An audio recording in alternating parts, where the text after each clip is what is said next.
Well, I feel like I've been away from this channel for far too long now, but in the meantime I've had a full 2 months with the not so smart Huawei Watch GT smartwatch.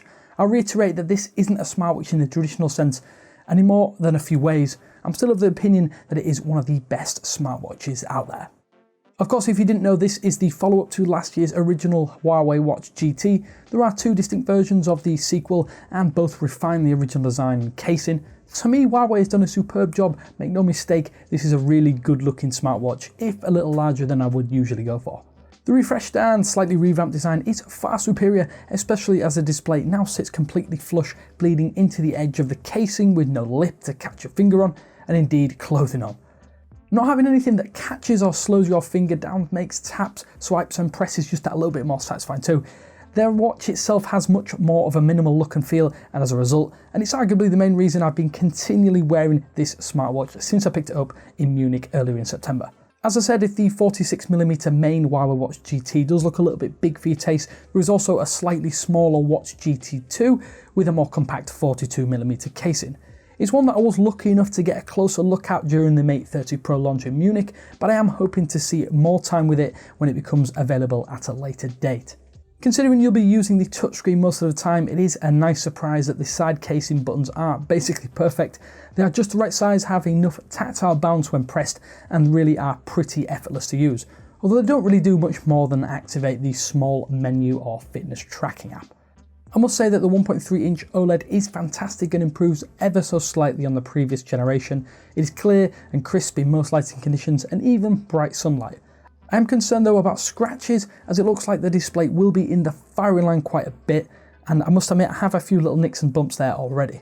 If you read the rumours, you might have expected the Watch GT2 to come with the first widely available build of Huawei's homebrew Harmony OS, but the not so smartwatch actually still comes with the ultralight Light OS.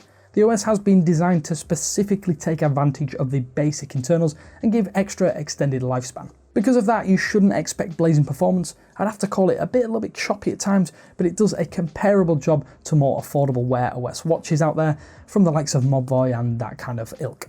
Given that the Watch GT2 isn't quite a smartwatch in the same sense, I don't really think that's much of an issue. With that said, you might notice some minor lag or slowdown when doing things like changing the watch face or swiping down into the quick menu notification shade. For the most part, the very limited selection of pre-installed apps run pretty much flawlessly.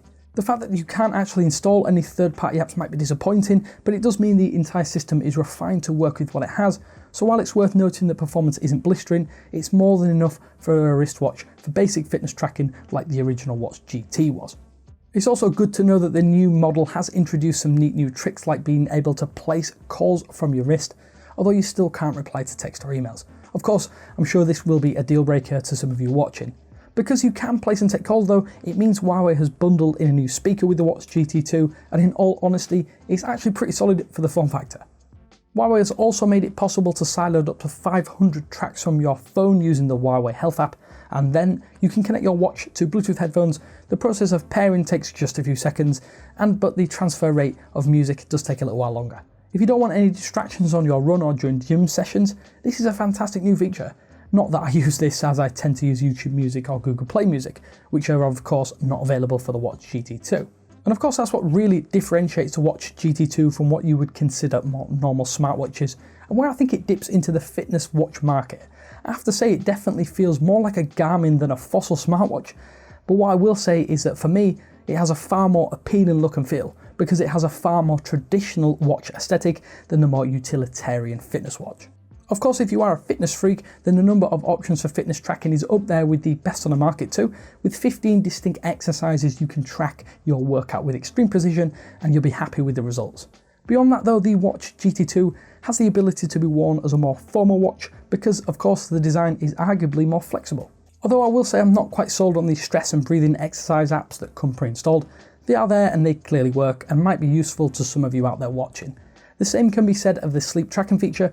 Again, I wouldn't wear a watch this big to bed due to discomfort, but a small fitness band would be less of an issue and far more comfortable in my opinion.